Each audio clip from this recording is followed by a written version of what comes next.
금고를 열면 100억을 주겠네. 그 백만장자는 맨발의 아이를 보며 비웃었다. 그는 자신이 잘못된 사람에게 돈을 걸고 있으며 모든 것을 잃게 될 것이라는 것을 알지 못했다. 저리 비켜. 중요한 손님들이 지나갈 거야.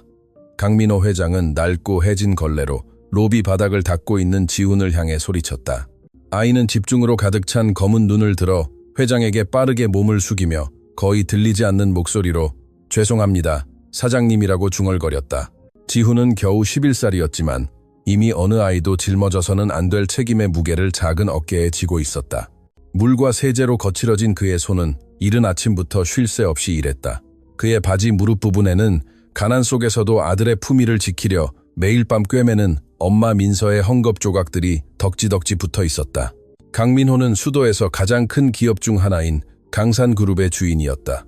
45세의 나이에 그는 부동산과 기술을 기반으로 한 제국을 건설했다. 그는 새 차보다 비싼 시계를 차고 직원들의 월급보다 비싼 수입 넥타이를 매고 있었다. 그에게 지훈 같은 사람들은 단지 가구의 일부, 즉 존재해야 하지만 결코 눈에 띄어서는 안 되는 물체에 불과했다. 강 회장은 본 사무실로 들어서며 이 비서를 불렀다. 내가 도착했을 때 청소하는 사람들이 방해하지 말라고 몇 번이나 말해야 합니까? 이 비서는 32세로 강 회장 밑에서 6년 동안 일했다. 그녀는 그의 폭발적인 성질과 상처 주는 말을 헤쳐나가는 법을 배웠다.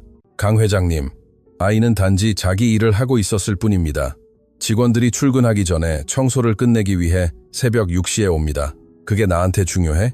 강 회장은 경멸하며 가죽 서류 가방을 책상 위에 떨어뜨리며 대답했다. 나는 그 아이의 사연에 관심 없어. 그냥 내가 보지 않게 일만 했으면 좋겠어. 강 회장이 몰랐던 것은 지훈이 청소회사의 직원이 아니라는 점이었다. 지훈은 3년 전부터 그곳에서 일하고 있는 민서의 아들이었다. 35세의 민서는 남편 준영 씨가 심한 노동을 할 수 없게 된 사고를 당한 후부터 집안의 유일한 생계 부양자였다.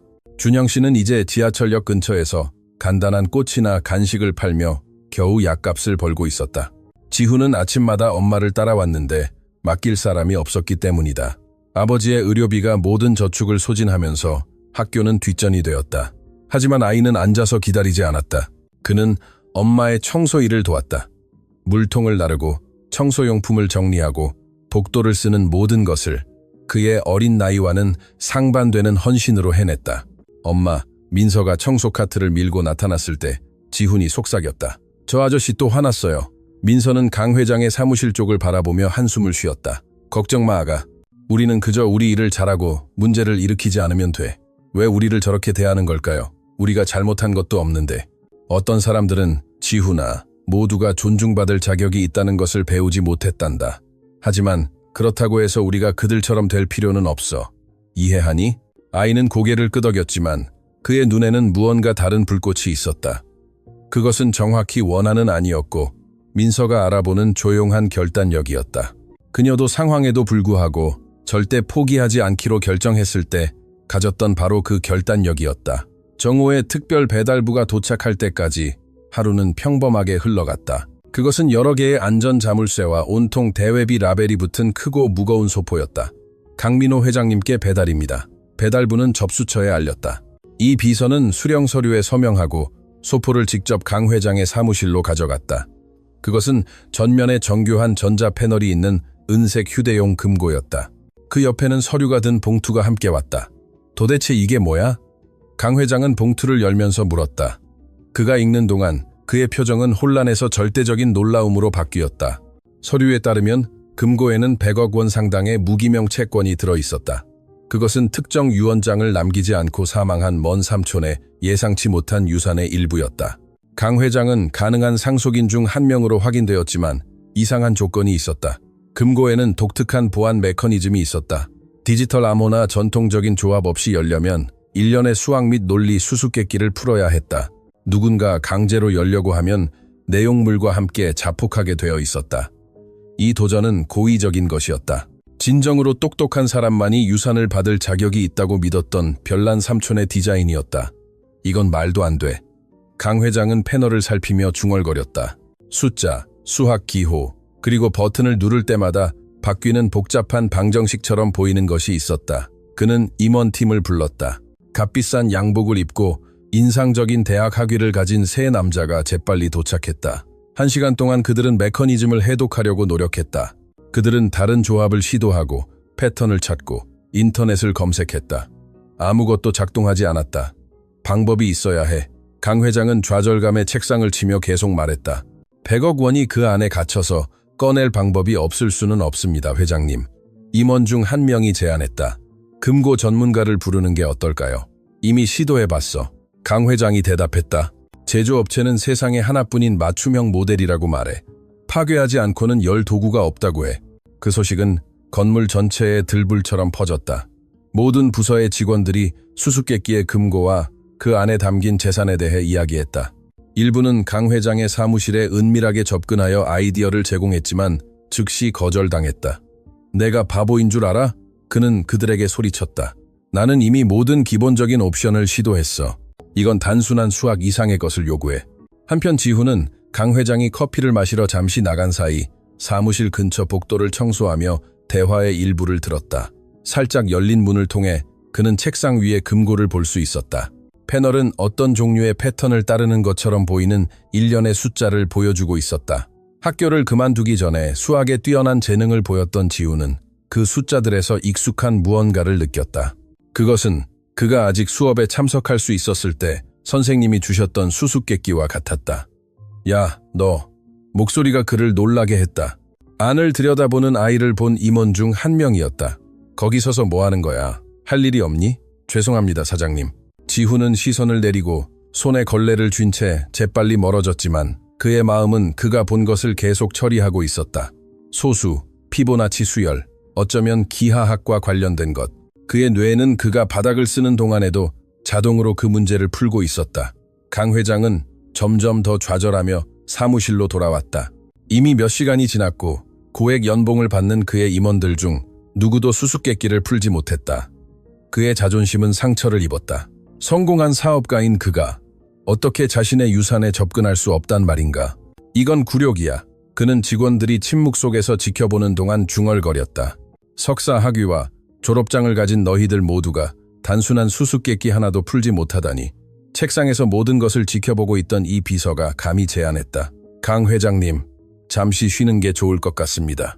때로는 억지로 풀려고 하지 않을 때 해결책이 떠오르기도 합니다. 쉬라고? 강 회장은 믿을 수 없다는 듯 그녀를 바라보았다. 100억 원이 저 안에 있는데 나한테 쉬라고 제안하는 거야.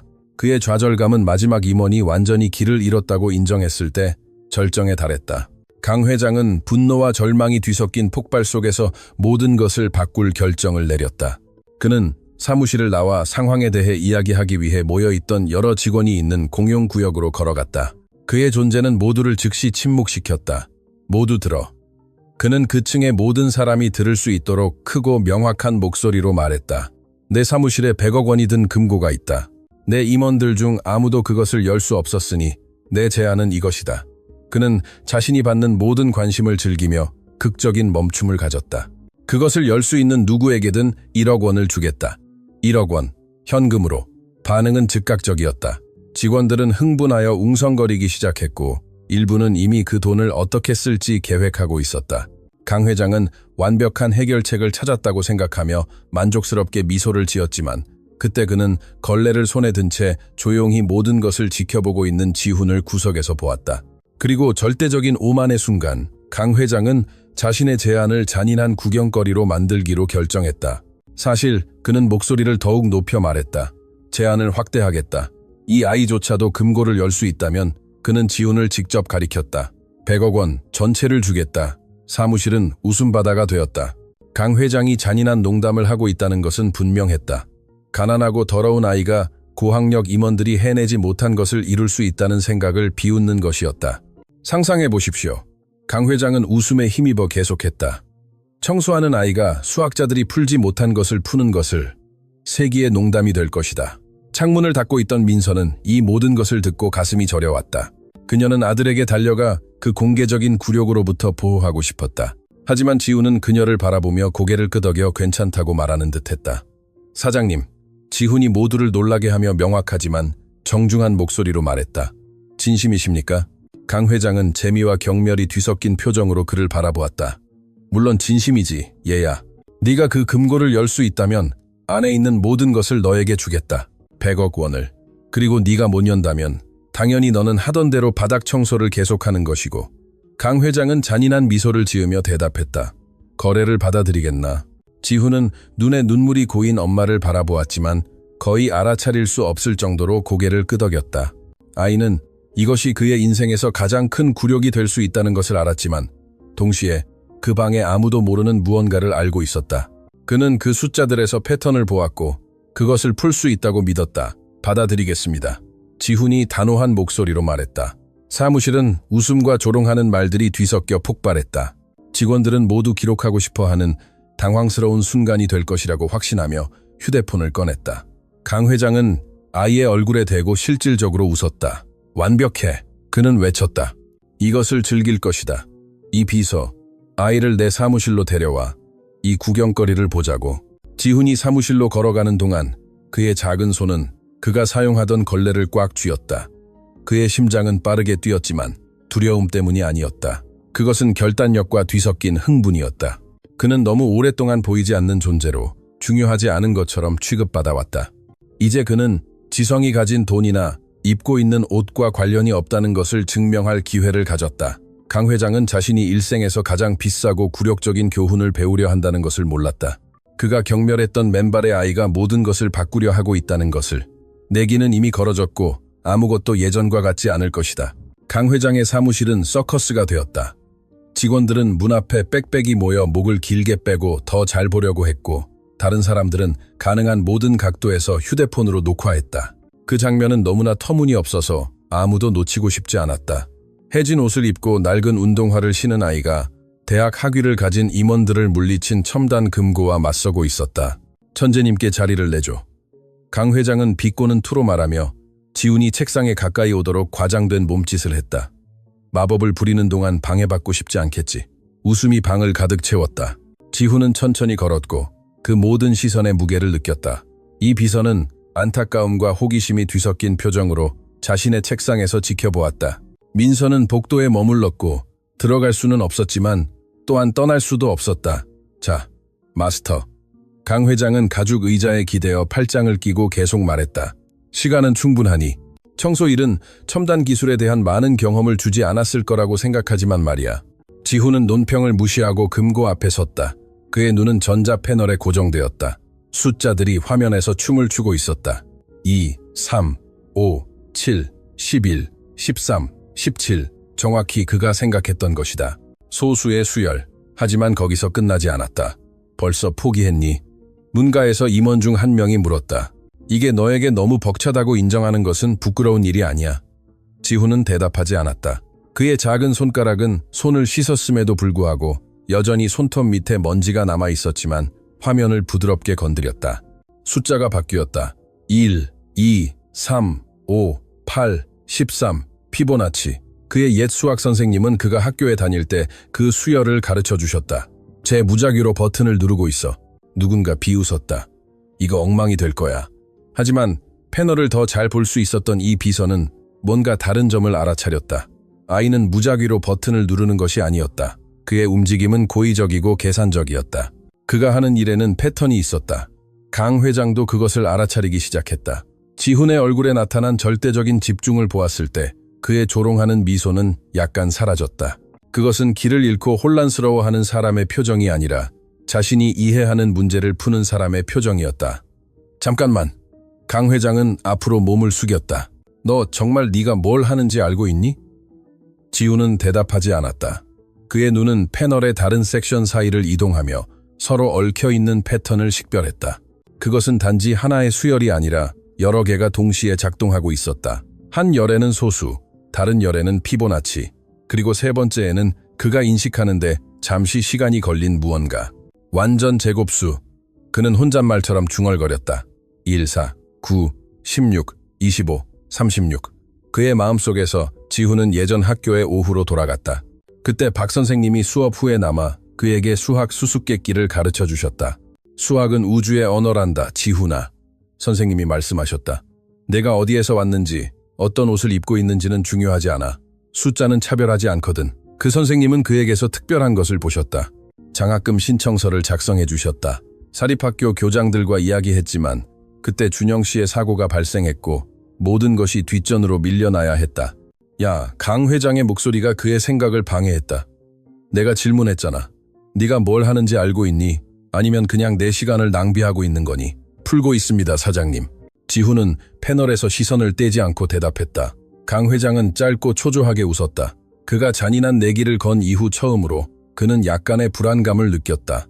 확실히 아이가 정말로 풀 수는 없을 것이다. 불가능한 일은 아니었다. 그저 몇 가지 기본적인 수열을 식별한 행운의 우연일 뿐이었다. 지훈은 특정 순서로 일련의 숫자를 눌렀다. 패널에서 부드러운 소리가 났다. 임원들이 시도했을 때 났던 오류음과는 다른 소리였다.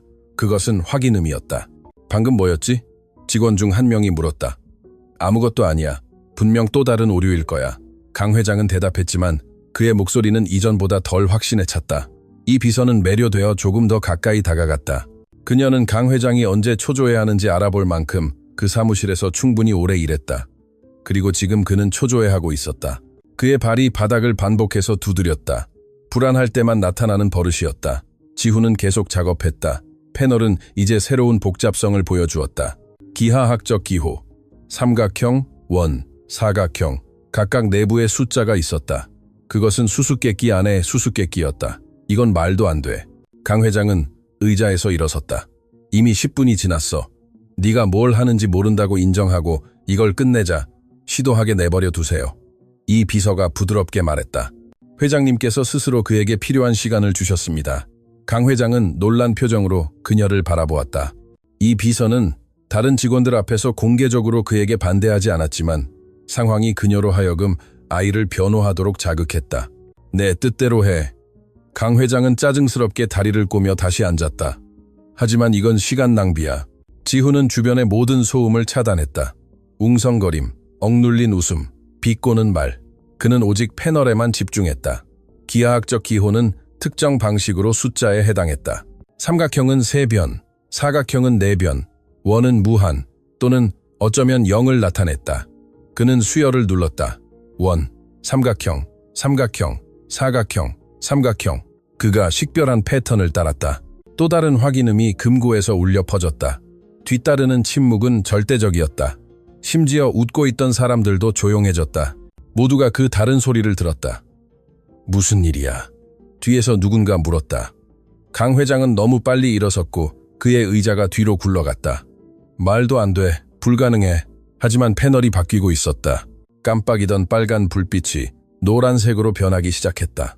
지훈은 2단계의 보안을 통과했다. 이제 하나만 더 남았다. 순전히 운이야. 강 회장은 말했지만 그의 목소리는 약간 떨렸다. 아이가 풀 리가 없. 강 회장은 패널에 나타난 것을 보고 멈췄다. 마지막 단계는 순수한 수학이 아니었고 수열과 결합된 논리 수수께끼였다. 숫자를 이해하는 것뿐만 아니라 추상적으로 생각하고 관련 없어 보이는 패턴을 연결해야 했다. 지훈은 화면의 수수께끼를 읽었다. 준영 씨의 아버지에게는 세 아들이 있다. 첫째 이름은 월요일, 둘째 이름은 화요일이다. 셋째 이름은 무엇일까?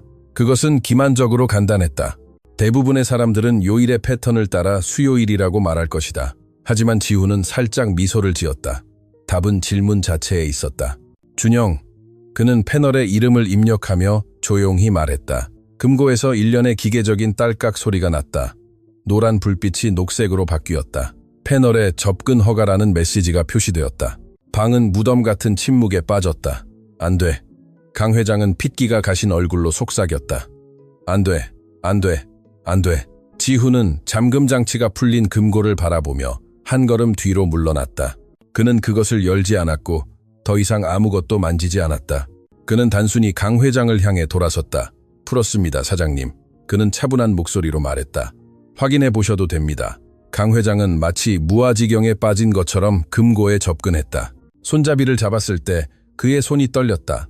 문이 부드럽게 열렸고 서류에 쓰인 대로 정확히 100억 원의 협상 가능한 증서인 무기명 채권으로 가득 찬 내부가 드러났다. 누군가 휴대폰을 떨어뜨리는 소리에 침묵이 깨졌다. 그리고 또 다른 소리.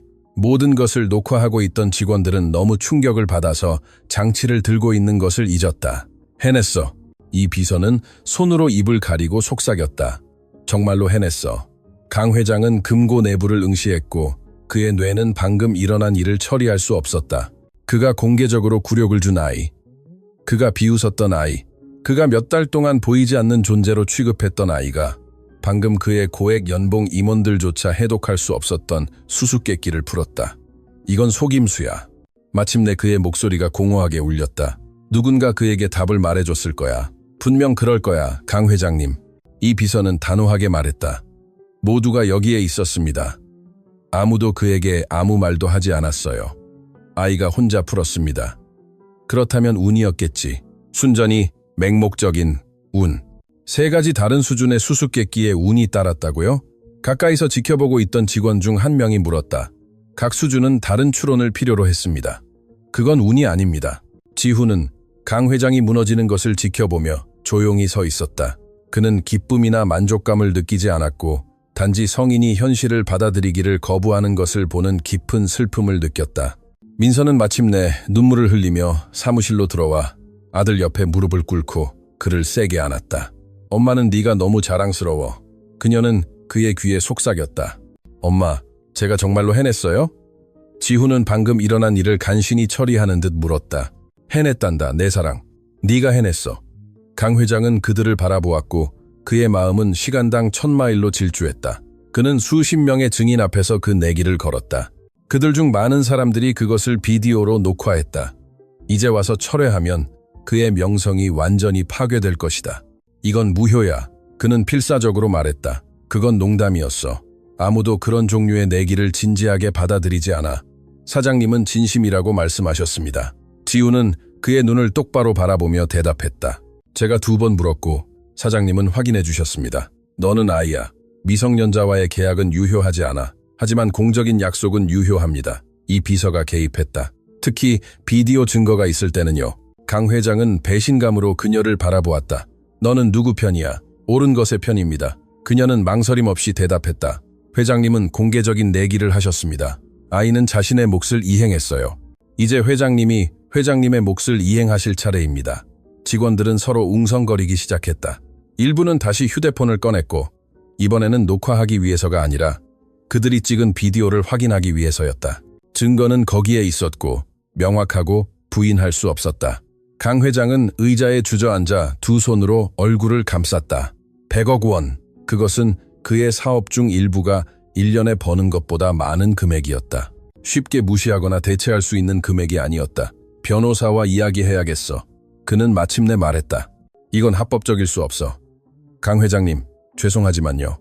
방 뒤에서 지켜보고 있던 회사의 최고 회계 담당자인 60세의 윤 상무가 말했다. 그는 모두에게 존경받는 청렴 결백한 평판을 가진 사람이었다. 모든 존경을 담아 말씀드립니다. 회장님은 공개적인 내기를 하셨고 아이가 정정당당하게 이겼습니다. 당신까지도, 윤 상무, 모두가 나를 반대할 거야. 반대하는 것이 아니라 사실을 인정하는 것입니다. 지금 철회하려고 한다면 돈보다 훨씬 더 귀중한 것을 잃을 것입니다. 바로 회장님의 신뢰입니다. 강 회장은 눈을 들어 방을 둘러보았다. 모든 직원들이 실망과 기대가 뒤섞인 표정으로 그를 바라보고 있었다. 그는 윤 상무가 옳다는 것을 알았다. 그가 약속을 지키지 않는다면 그는 비즈니스 세계에서 결코 신뢰를 얻지 못할 것이다. 생각할 시간을 줘. 그는 마침내 말했다. 이것은 처리해야 해. 필요한 만큼 시간을 가지십시오. 민서가 처음으로 입을 열었고 눈물에도 불구하고 목소리는 단호했다. 하지만 제 아들은 거래의 몫을 이행했습니다. 저희는 회장님도 그렇게 하시기를 기대합니다. 엄마와 아들은 그곳에 있던 모든 사람들의 시선을 받으며 사무실을 나섰다. 그들이 나가자 대화가 폭발했다. 직원들은 방금 일어난 일, 그 의미, 그 순간을 목격하는 것이 얼마나 놀라운 일이었는지에 대해 논쟁했다. 이 비서는 여전히 의자에 미동도 없이 앉아있는 강 회장에게 다가갔다. 사장님, 곧 결정을 내리셔야 합니다. 이것은 이미 소셜미디어에서 공유되고 있습니다. 뭐라고? 여러 직원들이 동영상을 올렸습니다. 이미 수백만 건의 조회수를 기록하고 있습니다. 사람들은 무슨 일이 일어날지, 회장님께서 약속을 지킬지 묻고 있습니다. 강 회장은 세상이 자신을 중심으로 무너지는 것 같은 느낌을 받았다. 그는 불가능한 내기에서 졌을 뿐만 아니라 이제 그것이 공개되었다. 수백만 명의 사람들이 그를 지켜보며 그가 실제로 어떤 종류의 사람인지 보기를 기다리고 있었다. 윤상무는 다른 모든 사람들이 떠난 후에도 남았다. 민호야. 그는 몇 년 만에 처음으로 그의 이름을 불렀다. 나는 저 아이와 그의 어머니를 알아. 그들은 오랫동안 여기서 일해왔어. 그들은 매우 어려운 상황을 겪었지만 좋은 사람들이야. 그래서 그게 무슨 상관이야. 그것은 네가 비범한 일을 할 기회를 가졌기 때문에 중요해. 약속을 지키는 것뿐만 아니라 삶을 변화시키는 거야. 아니면 아이를 굴욕시키고 그가 정당하게 얻은 것을 거부한 사람이 될 수도 있어. 강 회장은 대답하지 않았다. 그는 열린 금고를 바라보며 빈 사무실에 앉아 있었고 11살짜리 아이가 그의 인생에서 가장 굴욕적인 교훈을 방금 가르쳤다는 것을 처리하고 있었다. 밖에 복도에서 지훈은 엄마가 자랑스러움, 두려움, 희망이 뒤섞인 눈물을 흘리는 동안 그녀를 안았다. 내기는 이겼지만 진정한 시험은 이제 막 시작되고 있었다. 민서와 지훈이 마침내 변두리에 있는 그들의 작은 아파트에 도착했을 때 밤은 도시에 내려앉았다. 버스 여행은 조용했다. 둘 다 그날 일어난 일을 여전히 처리하고 있었다. 신선한 밤. 공기는 시선으로 가득 찬 사무실에서 지훈이 느꼈던 숨. 막히는 열기와 대조되었다. 준영 씨는 문 앞에서 그들을 기다리고 있었고 그의 얼굴에는 걱정과 호기심이 뒤섞여 있었다. 그는 지팡이에 의지하고 있었고 오른쪽 다리는 겨우 그의 무게를 지탱했다. 무슨 일이야? 사람들이 지훈이 영상이 인터넷에 있다고 메시지를 보냈어.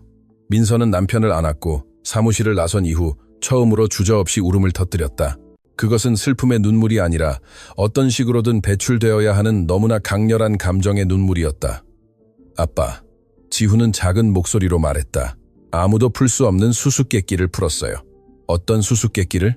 100억 원짜리 수수께끼요. 준영 씨는 아내를 바라보며 확인을 구했다. 민서는 여전히 일관된 말을 할 수 없었지만 고개를 끄덕였다. 아버지는 그들의 작은 거실에 있는 유일한 의자에 주저앉았고 낡은 나무가 삐걱거리는 소리가 침묵 속에 울려 퍼졌다. 모든 것을 말해줘. 그는 마침내 말했다. 지훈이 그날의 사건을 이야기하는 동안 그의 목소리는 자신감을 얻었다. 그는 소수, 피보나치, 그리고 준영 씨에 대한 수수께끼에 대해 이야기했다. 준영 씨는 눈이 점점 더 커지면서 들었고 아들에게서 항상 거기에 있었지만 상황 때문에 키울 수 없었던 무언가를 인식했다. 나는 네가 특별하다는 것을 항상 알고 있었어. 지훈이 말을 마쳤을 때 준영 씨는 말했다. 그의 눈에도 눈물이 맺히기 시작했다. 네, 박 선생님이 나를 볼 때마다 그렇게 말씀하셨지. 이 아이는 훌륭한 사람이 될 거라고 계속 말씀하셨어. 하지만 아빠, 강 회장님이 돈을 주려고 하지 않으세요. 농담이었다고 말씀하세요. 그렇다면 그는 신뢰할 수 없는 사람이구나. 준영 씨는 둘 다 놀라게 하는 단호함으로 대답했다. 그의 신체적 상태에도 불구하고 그의 목소리에는 평생을 품위 있게 일해온 사람의 권위가 있었다. 하지만 진실은 항상 밝혀지는 법이야. 그들 중 아무도 몰랐던 것은 바로 그 순간 진실이 그들이 상상할 수 없는 방식으로 인터넷에서 폭발하고 있었다는 것이다. 도시 중심부에 있는 그의 호화로운 펜트하우스에서 강민호는 잠을 이룰 수 없었다. 보통은 그에게 만족감을 주던 도시 불빛의 파노라마 전망이 이제 그를 조롱하는 것 같았다. 밝게 빛나는 모든 창문은 그를 심판하는 눈과 같았다. 그의 휴대폰은 몇 시간 동안 계속 울렸다. 사업 파트너의 전화, 가족의 메시지, 소셜미디어의 끊임없는 알림. 그는 그것을 끄려고 했지만 무슨 일이 일어나고 있는지 모르는 불안감이 현실을 직시하는 것보다 더 나빴다. 마침내 새벽 2시에 그는 포기하고 휴대폰을 열었다. 그가 본 것은 그를 얼어붙게 만들었다. 비디오가 폭발했다. 이 비서가 언급했던 수천 건의 조회수가 아니라 수백만 건이었다. 강 회장이 지훈에게 잔인한 내기를 하는 클립은 300만 회 이상 조회되었다. 지훈이 금고를 여는 비디오는 500만 회였다. 댓글은 파괴적이었다. 이 남자가 잔인함 그 자체다. 저 아이는 천재인데 이 남자는 그저 그를 굴욕시키고 싶을 뿐이야. 약속을 지키지 않으면 감옥에 가야 한다. 누가 이 사람 회사 아는 사람, 정의를 실현해야 해. 강 회장은 등줄기에 식은땀이 흐르는 것을 느꼈다. 이것은 단순한 개인적인 평판 문제가 아니라 그가 건설한 모든 것을 파괴할 수 있는 위기였다. 그는 시간을 무시하고 변호사에게 전화했다. 15년 동안 그의 법률 고문이었던 김 변호사는 잠긴 목소리로 전화를 받았다. 민호야, 새벽 2시야. 김 변호사, 이건 비상사태야. 영상 봤어? 전화기 저편에서 긴 한숨이 들렸다. 봤어. 온 나라가 봤어. 법적인 옵션이 필요해. 이걸 무효화할 방법이 있어야 해. 민호야, 내 말을 잘 들어. 김 변호사의 목소리에서 잠의 흔적이 사라지고 진지해졌다. 기술적으로 증인이 있고 비디오 증거가 있는 공개적인 구두 내기는 법적 효력이 있어. 특히 양 당사자가 계약의 몫을 이행했을 때는 더욱 그렇지. 양 당사자? 그는 아이야. 네가 요구한 것을 정확히 이행한 아이야. 금고를 열었지. 너는 100억 원을 약속했고 그는 해냈어. 증인도 있고 비디오도 있고 증거도 있어. 강 회장은 창가로 걸어가 잠든 도시를 바라보았다. 그럼 나에게 무엇을 추천하니? 내 변호사로서 나는 지불하는 것이 가장 덜 해로운 선택이라고 말한다. 내 친구로서 나는 그것이 옳은 일이라고 말한다. 100억 원이야, 김 변호사. 잔돈이 아니라고. 나도 알아. 하지만 지불하지 않을 때의 비용은 훨씬 더 클 거야. 이미 내 회사 불매를 요구하는 온라인 청원이 있어. 고객들은 이런 사람과 거래를 해야 할지 묻고 있어. 내 평판은 100억보다 더 가치가 있어. 강 회장은 작별 인사 없이 전화를 끊었다. 이전에 결코 해본 적 없는 일이었다. 그의 앞에 있는 유리벽은 그가 알아보지 못하는 남자를 비추고 있었다. 머리는 헝클어지고 눈 밑은 다크서클로 가득 차고 패배한 모습이었다. 그의 휴대폰이 다시 울렸다. 이번에는 스페인에 사는 그의 누나 가희 씨로부터 온 메시지였다. 그녀는 세상에서 그가 가장 존경하는 사람이었다. 민호야, 방금 영상을 봤어. 너는 도대체 어떻게 된 거니? 엄마가 부끄러워하실 거야. 그 문장은 그 어떤 인터넷 댓글보다 더 강하게 그를 강타했다. 그의 어머니는 5년 전에 돌아가셨다. 그의 교육비를 마련하기 위해 남의 집을 청소했던 겸손한 여성이었다. 그녀는 민서와 같았다. 근면하고 품위 있고 희생적이었다. 수년 만에 처음으로 강민호는 울었다. 다음 날 새벽, 도시는 모든 헤드라인에 이 이야기로 깨어났다. 백만장자, 천재소년 굴욕시키고 돈 지급 거부, 지훈. 불가능을 푼 11세 소년, 지훈을 위한 정의. 수백만 명, 사업가에게 약속 이행 요구. 지훈이 다녔던 학교에서 박 선생님은 늘처럼 일찍 도착했다. 한 동료가 복도에서 그를 멈춰 세우고 휴대폰으로 비디오를 보여주었다. 박 선생님, 저 아이가 박 선생님 제자인 지훈이가 아닙니까? 선생님은 안경을 고쳐 쓰고 화면을 보았다.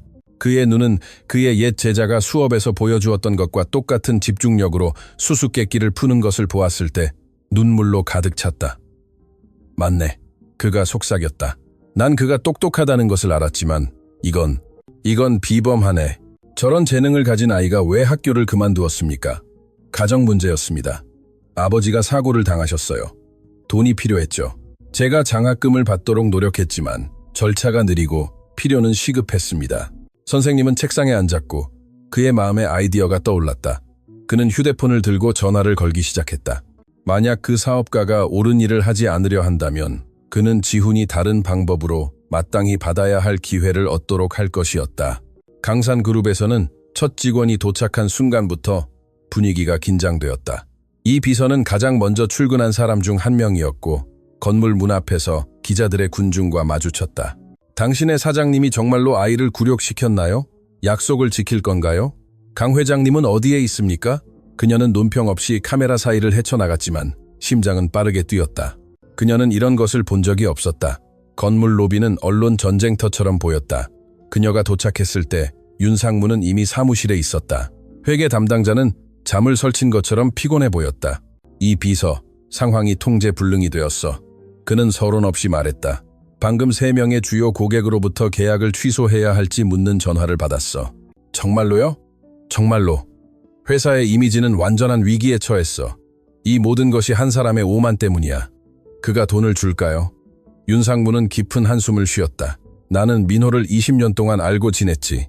그는 오만하고 고집스럽고 때로는 잔인하지만 그는 어리석지 않아. 결국 그는 선택의 여지가 없다는 것을 알게 될 거야. 오전 9시에 강 회장은 선글라스와 모자를 쓰고 눈에 띄지 않으려 노력하며 건물에 도착했다. 효과가 없었다. 기자들이 즉시 그를 애워쌌다. 강 회장님, 약속을 지키실 건가요? 회장님, 회사 불매를 요구하는 사람들에게 뭐라고 말할 건가요? 지훈 군을 굴욕시킨 것을 후회하십니까? 강 회장은 대답하지 않고 안으로 밀고 들어갔고 카메라 플래시 소리가 그의 귀에 총소리처럼 울려 퍼졌다. 그의 심장은 너무 세게 뛰어서 관자놀이에서 느껴질 정도였다. 사무실에 도착했을 때 그는 윤상무가 그를 기다리고 있는 것을 발견했다. 지금 이야기해야 합니다. 강 회장은 선글라스를 벗었고 빨갛게 부어오른 눈을 드러냈다. 윤상무님, 제발 시작하지 마세요. 오늘 아침에 새 고객이 취소했습니다. 다른 5곳은 우리와의 비즈니스 관계를 재평가하고 있습니다. 우리 자회사의 주식이 폭락하고 있습니다. 직원들은 일자리를 잃을까 두려워하고 있습니다. 왜? 이건 개인적인 내기일 뿐이야. 회사와는 아무 상관이 없어. 회장님이 그 회사의 얼굴일 때 회사와 모든 관련이 있습니다. 윤상무는 책상 위에 폴더를 떨어뜨렸다. 이것은 우리 홍보 부서의 예측입니다. 48시간 이내에 이 문제를 해결하지 않으면 고객 기반의 최대 30%를 잃을 수 있습니다. 강 회장은 폴더를 열었고 그의 손은 떨렸다. 그 숫자는 그가 직면했던 어떤 금융위기보다 더 무서웠다. 더 있습니다. 윤상무가 계속했다. 노동조합으로부터 전화를 받았습니다. 그들은 지훈 군과의 연대를 위해 파업을 고려하고 있습니다. 아이를 저렇게 대하면 직원들은 어떻게 대하겠느냐고 말합니다. 이건 말도 안 돼. 세상이 미쳤어. 아닙니다, 민호야. 세상은 명백한 불의에 반응하고 있는 거야. 네가 취약한 아이를 공개적으로 굴욕시켰어. 잃고 싶지 않은 것에 내기를 걸었고 이제 내 약속을 이행하기를 거부하고 있어. 사람들은 바보가 아니야. 강 회장은 의자에 주저앉아 여전히 책상 위에 열려있는 금고를 바라보았다. 그 망할 무기명 채권이 아침 햇살 아래 빛나고 있었다. 가장 최악은 뭔지 아십니까? 윤상무가 목소리를 부드럽게 하며 물었다. 온 세상을 통틀어 회장님을 미워할 충분한 이유가 있는 저 아이가 인터뷰를 하지 않고 회장님에 대해 나쁘게 말하지 않고 그저 회장님께서 약속을 지키기를 기다리고 있다는 겁니다. 한편 실바 가족의 작은 아파트 밖에도 기자들이 진을 치고 있었지만 민서는 지훈이 그들과 이야기하는 것을 단호하게 거부했다. 이것은 서커스가 아닙니다. 한 리포터가 문을 두드렸을 때 그녀는 단호하게 말했다. 제 아들은 아이이지 구경거리가 아닙니다. 민서의 휴대폰도 계속 울렸다. 지훈을 인터뷰하고 싶어하는 TV 프로그램의 전화, 무료 변호를 제안하는 변호사, 심지어 이야기의 판권을 묻는 할리우드 제작자까지. 어떻게 해야 할지 모르겠어요. 지훈이 작은 방에서 잠든 동안 민서는 준영 씨에게 털어놓았다. 이 모든 것이 너무 벅차요. 단순하게 생각합시다. 준영 씨는 아내의 손을 쓰다듬으며 대답했다. 민호 씨는 약속을 했어요. 지키거나 지키지 않거나 둘 중 하나죠. 다른 모든 것은 소음입니다. 문을 두드리는 다른 소리가 그들을 놀라게 했다.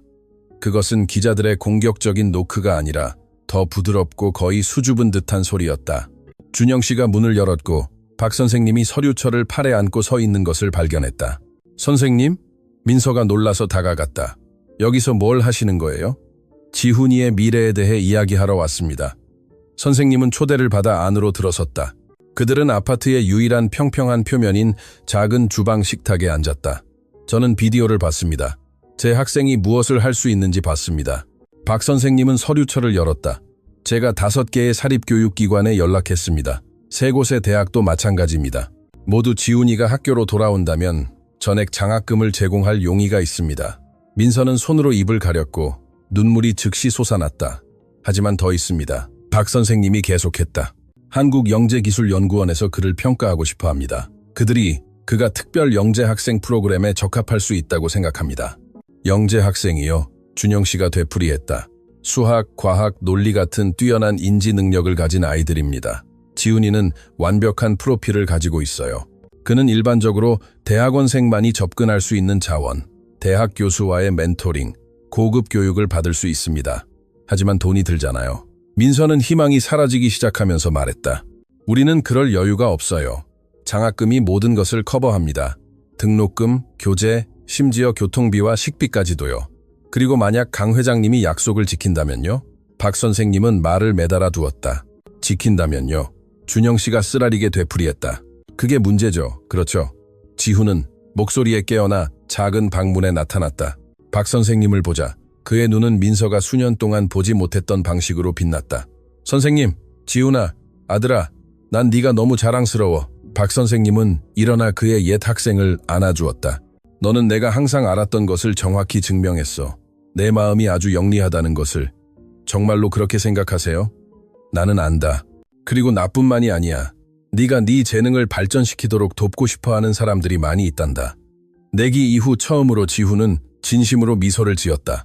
오후 3시에 강 회장은 모든 부서장과의 긴급 회의를 소집했다. 회의실은 가득 찼고 공기는 긴장감과 소문으로 빽빽했다. 신사숙녀 여러분, 강 회장은 피곤한 목소리로 시작했다. 여러분은 상황을 알고 있습니다. 나는 우리 운영에 대한 실제 영향을 알아야 합니다. 인사팀장이 먼저 말했다. 사장님, 오늘 아침에만 20명이 사직서를 제출했습니다. 직원들은 아이를 저렇게 대하는 사람 밑에서 일하고 싶지 않다고 말합니다. 영업팀장이 계속했다. 우리는 가나 유통과의 계약을 이뤘습니다. 연간 30억 원입니다. 그들은 우리의 현재 이미지와 제휴할 수 없다고 말했습니다. 마케팅 이사는 덧붙였다. 소셜미디어는 우리에게 적대적입니다. 지훈을 위한 정의와 잔인한 강민호 같은 해시태그가 전국적인 추세입니다. 일부 브랜드는 카탈로그에서 우리 제품을 제거하고 있습니다. 모든 보고는 강 회장에게 육체적인 타격과 같았다. 그는 테이블 주위의 얼굴들을 관찰했다. 일부는 간신히 숨겨진 만족감을 보였고 다른 일부는 진정한 걱정을 보였다. 아무도 그들이 가졌던 존경심을 보이지 않았다. 조용히 메모를 하고 있던 이 비서가 마침내 입을 열었다. 강 회장님, 모든 존경을 담아 말씀드립니다. 이 모든 것에 대한 명백한 해결책이 있습니다. 뭔데? 겸손하게 약속을 공개적으로 이행하는 것입니다. 이것을 잔인함의 이야기가 아닌 구원의 이야기로 바꾸는 것입니다. 강 회장은 그녀를 오랫동안 바라보았다. 너는 나에게 공개적으로 굴욕을 당하라고 말하는 거니? 저는 회장님께 옳은 일을 하라고 말하는 것입니다. 이 비서는 시선을 피하지 않고 대답했다. 자존심은 회장님이 잃고 있는 것만큼의 가치가 없습니다. 윤상무가 일어섰다. 민호야, 아무도 감히 말하지 못하는 것을 너에게 말할게. 네, 어머니는 네가 공부할 수 있도록 남의 집을 청소했어. 네가 넥타이를 맬 수 있도록 바닥을 닦으며 무릎으로 일하셨어. 그리고 지금 너는 자신의 아들을 위해 정확히 똑같은 일을 하는 여성을 경멸하고 있어. 회의실의 침묵은 절대적이었다. 아무도 감히 숨을 쉬지 않았다. 민서 씨는 30년 전에 내 어머니다. 윤상무가 계속했다. 지훈이는 기회가 필요한 재능을 가진 11살의 너야. 차이점은 내 어머니는 그녀를 존중하는 사람들을 만났다는 거야. 너는 다른 아이에게서 그 기회를 앗아가는 사람이 될 거니? 강 회장은 폐에서 공기가 빠져나가는 것을 느꼈다. 그는 결코 그 연결을 만들지 못했지만 이제 윤상무가 그것을 말로 표현하자 그것을 무시하는 것은 불가능했다. 생각할 시간이 필요해. 그는 마침내 말했다. 그의 목소리는 겨우 속삭임이었다. 시간이 없습니다. 재무팀장이 개입했다. 내일 3가지 중요한 계약의 마감일입니다. 그들은 모두 회장님께서 이 문제를 어떻게 해결하는지 보고 싶다고 말했습니다. 서명하기 전에 말이죠. 200억 원이 걸려있는 문제입니다. 강 회장은 갑자기 시선을 들었다. 200억 원? 예. 그래서 진짜 질문은 100억 원을 지불하지 않기 위해 200억 원을 잃을 것인가 하는 것입니다. 그 아이러니는 잔인하고 완벽했다. 강 회장은 결코 지지 않을 것이라고 생각하며 100억 원을 걸었다. 이제 그 100억 원을 잃는 것이 200억 원을 구할 수 있었다. 하지만 숫자 외에도 그의 양심에 무언가가 더 압박하기 시작했다. 무릎을 꿇고 바닥을 청소하는 그의 어머니의 이미지, 정확히 똑같은 일을 하는 민서의 이미지, 해진 옷과 거친 손 뒤에 숨겨진 그 밝은 재능을 가진 지훈의 이미지, 아이와 이야기하고 싶어. 그는 마침내 말했다. 비공개 회의를 준비해줘. 그와 그의 어머니, 그리고 나만. 이 비서는 고개를 끄덕였다. 노력해보겠습니다, 사장님. 하지만 그들이 받아들일지 모르겠습니다. 내가 사과하고 싶다는 것을 그들에게 알려줘. 정말로. 며칠 만에 처음으로 그의 직원들의 얼굴에 희망과 비슷한 것이 나타났다. 어쩌면, 단지 어쩌면 그들의 사장님이 완전히 길을 잃지는 않았을 수도 있다. 문제는 그것으로 충분할까? 아니면 피해가 이미 돌이킬 수 없을 정도로 이루어졌을까? 밖에는 기자들이 여전히 기다리고 있었고, 카메라는 계속 녹화하고 있었고, 세상은 계속 지켜보고 있었다. 그리고 변두리의 작은 아파트에서 11살짜리 아이는 그저 한 성인이 자신의 약속을 지키기를 기다리고 있었다. 회의는 다음날 오후 5시에 중립적인 장소인 공증사무실에서 잡혔다. 도시에서 흠잡을 데 없는 평판을 가진 70세의 공증인 라미로 베가 씨의 사무실이었다. 이 비서는 카메라와 언론의 혼란으로부터 멀리 떨어진 양 당사자가 모두 안전하다고 느낄 수 있도록 그 장소를 제안했다. 민서는 지난 밤을 뜬 눈으로 지새웠다. 작은 침대에서 준영 씨가 부드럽게 코를 고는 동안 뒤척였다. 그들이 강 회장을 믿어야 할까? 이것은 화해로 위장한 또 다른 굴욕일까? 지훈을 데려갔다가 상황이 악화되면 어쩌나? 우리는 가야 해. 준영 씨는 아침 식사로 묽은 커피와 빵을 먹는 동안 그녀에게 말했다. 만약 우리가 가지 않으면 우리는 항상 무슨 일이 일어났을지 궁금해할 거야. 게다가 지훈이는 그 남자가 할 말을 들을 자격이 있어. 지훈은 그들이 준비하는 동안 평소와 달리 조용했다. 그는 가장 좋은 옷, 특별한 날에만 입는 바지, 그리고 민서가 완벽하게 3번 다림질한 셔츠를 입었다. 아이는 욕실의 작은 깨진 거울을 바라보며 반항적인 곱슬머리를 다스리려 손으로 머리를 쓸어 넘겼다. 아주 잘생겼구나, 내 사랑. 민서가 문가에서 살짝 목이 메인 목소리로 말했다. 엄마, 그 사람이 정말로 사과하고 싶어 할까요? 민서는 아들 앞에 무릎을 꿇고 작은 손을 자신의 손으로 잡았다. 모르겠어, 지훈아. 하지만 오늘 무슨 일이 일어나든 너는 아무도 너에게서 빼앗을 수 없는 것을 증명했다는 것을 알아. 네가 똑똑하고 용감하고 존중받을 가치가 있다는 것을. 그리고 만약 그가 약속을 지키지 않는다면 우리는 계속 나아갈 거야. 박 선생님이 이미 그 장학금들을 확보해 주셨잖아. 내 미래는 그 사람에게 달려있는 것이 아니라 너에게 달려있단다. 지훈은 고개를 끄덕였지만 민서는 그의 눈에서 여전히 강 회장이 옳은 일을 할 것이라는 희망의 일부를 볼 수 있었다. 성인이 결국 약속을 지킬 것이라는 그 어린아이 같은 희망, 그 믿음은 민서의 마음을 아프게 했다. 세상이 항상 그렇게 돌아가는 것은 아니라는 것을 알았기 때문이다. 강 회장은 윤상무와 함께 30분 일찍 공증사무실에 도착했다. 그는 변호사, 홍보 담당자 또는 다른 팀원을 데려가라는 제안을 거부했다. 이것은 개인적이어야 했다. 공증인 백아 씨는 법률 서적으로 가득 찬 벽과 그의 할아버지에게 속했던 마호가니 책상으로 된 전통적인 사무실에서 그들을 맞이했다. 오래된 종이와 잉크 냄새가 공간을 채웠고 백아 씨가 항상 준비해두는 간 내린 커피 향과 섞였다. 강 회장님, 공증인은 전문적인 예의를 갖추어 그를 맞이했지만 따뜻함은 없었다. 저는 이 회의가 생산적이기를 바랍니다. 저도 그것을 바랍니다. 강 회장은 윤상무가 들어본 적 없는 가장 겸손한 목소리로 대답했다. 강 회장은 달라 보였다. 그는 이틀 동안 겨우 3시간을 잤고 그것이 눈에 띄었다. 깊은 다크서클, 면도하지 않은 수염, 구겨진 양복. 그것은 그가 항상 투영했던 흠잡을 데 없는 사업가의 이미지가 아니라 그저 지치고 패배한 남자였다. 제가 문서를 준비했습니다. 백아 씨가 여러 장의 종이를 보여주며 말했다. 만약 그들이 어떤 합의에 도달한다면 모든 것이 공식적으로 기록될 것입니다. 그렇게 해서 우리는 미래의 오해를 피할 수 있습니다. 강 회장은 고개를 끄덕였지만 공증인의 모든 단어는 그가 했던 일의 규모를 상기시켰다. 그가 너무 오만해서 그들 자신에 대한 법적 보호가 필요했기 때문에 11살짜리 아이와의 공식적인 합의였다. 정문이 닫히는 소리가 그를 놀라게 했다. 정확히 옷이었다. 민서, 준영씨, 지훈이 도착했다. 두 가족이 공증인의 회의실에서 만났을 때 긴장은 거의 만져질 정도로 두꺼웠다. 지훈은 어머니 뒤에 약간 서 있었고 그의 검은 눈은 호기심과 경계심이 뒤섞인 채 강 회장을 관찰했다. 준영씨는 지팡이에 의지하고 있었고 턱을 꽉 다물었다. 그는 자신의 아들을 굴욕시킨 남자를 미워하고 싶었지만 강 회장의 얼굴 표정은 그를 혼란스럽게 했다. 그는 이제 오만을 보지 못했다. 그는 수치심과 비슷한 것을 보았다. 와주셔서 감사합니다. 강 회장은 목이 쉰 목소리로 말했다. 저를 믿을 이유가 없다는 것을 압니다. 네, 없습니다. 준영 씨는 직접적으로 대답했다. 당신은 수십 명의 사람들 앞에서 내 아들을 굴욕시켰습니다. 당신은 결코 지지 않을 것이라고 생각하며 잔인한 내기를 했습니다. 그리고 당신이 졌을 때 당신은 도망치려 했습니다. 강 회장은 시선을 내렸고 준영 씨의 눈을 마주할 수 없었다. 당신 말이 전적으로 옳습니다. 그럼 우리는 왜 여기에 있습니까? 민서가 그녀가 느끼는 긴장감에도 불구하고 단호한 목소리로 물었다. 내가 며칠 전에 말했어야 할 것을 당신들에게 말해야 하기 때문입니다. 강 회장은 시선을 들었고 모두를 놀라게 하며 그의 눈은 촉촉했다. 죄송합니다. 지훈이에게, 민서 씨에게, 당신 가족에게 사과드립니다. 제가 한 일은 용서할 수 없습니다. 뒤따르는 침묵은 공증인 사무실 벽에 걸린 낡은 시계의 똑딱거리는 소리만으로 깨졌다.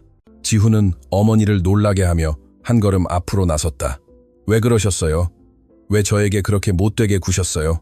어린아이의 잔인한 정직함으로 던져진 질문은 그 어떤 성인의 비난보다 더 강하게 강 회장을 강타했다. 나는 내가 어디에서 왔는지 잊어버린 사람이기 때문이야. 강 회장은 목이 메인 채 대답했다. 내 어머니는 청소부였어, 지훈아. 내 어머니와 똑같았지. 내가 공부할 수 있도록 더 나은 삶을 살 수 있도록 무릎으로 일하셨어. 그리고 성공의 어느 시점에서 나는 그 모든 것을 잊어버렸어. 나는 내 어머니 같은 사람들을 덜 중요하게 여기는 것처럼, 그들의 일이 그들의 가치를 정의하는 것처럼 보기 시작했어. 민서는 눈에 눈물이 맺히는 것을 느꼈다. 그녀는 결코 그 말을 들을 것이라고 예상하지 못했다. 그날 너를 봤을 때 강 회장은 지훈을 직접 바라보며 계속했다. 나는 방해하는 아이만 봤어. 나는 꿈과 재능, 그리고 그를 사랑하는 가족을 가진 사람을 보지 못했어. 그리고 그것은 내가 어떤 사람이 되었는지에 대해 끔찍한 것을 말해주는 거야. 그리고 이제요? 지훈이 물었다. 이제 저를 보시나요? 이제 나는 내 모든 임원들을 합친 것보다 더 똑똑한 아이를 본다. 나는 나에게 내 인생에서 가장 중요한 교훈을 가르쳐준 사람을 본다. 인격은 네가 가진 돈이나 네가 있는 사회적 위치와는 아무 상관이 없다는 것을 말이야. 조용히 지켜보고 있던 윤상무는 목에 덩어리를 느꼈다. 20년의 우정 동안 그는 강 회장이 이렇게 취약한 것을 본 적이 없었다. 공증인 백아 씨는 부드럽게 헛기침했다. 강 회장님, 어떤 합의를 공식화하시겠습니까? 강 회장은 천천히 일어섰고 서류 가방으로 걸어가 큰 봉투를 꺼냈다. 그가 지훈 앞 테이블 위에 그것을 놓았을 때 그의 손은 약간 떨렸다. 이것이 무기명 채권입니다. 그는 말했다. 약속했던 대로 100억 원입니다. 당신 것입니다. 조건 없이, 속임수 없이, 작은 글씨 없이. 지훈은 마치 외계 물체인 것처럼 봉투를 바라보았다. 민서는 두 손으로 입을 가렸고 눈물은 자유롭게 흘렀다. 이제 준영 씨는 앉아야 했고 그의 아픈 다리는 흥분으로 떨렸다. 하지만 내가 하고 싶은 일이 하나 더 있습니다. 강 회장이 계속했다. 그가 서류 가방에서 다른 문서를 꺼냈다. 내가 한국영재기술연구원에 연락했습니다. 나는 지훈이를 위한 완전한 교육기금을 설립하고 싶습니다. 고등학교뿐만 아니라 대학, 석사, 박사, 그가 공부하고 싶은 모든 것을요. 모두 지불합니다. 왜요? 민서가 속삭이는 목소리로 물었다.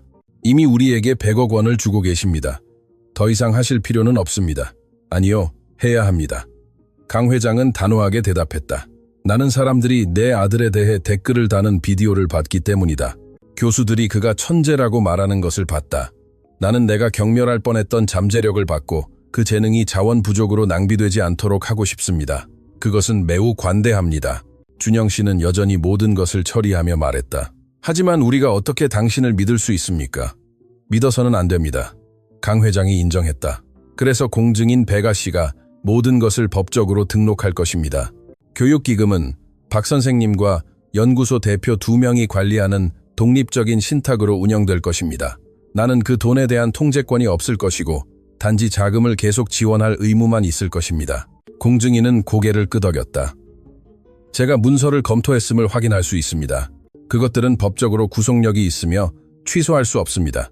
지훈은 강 회장을 바라보았고 사업가가 해독할 수 없는 표정이었다.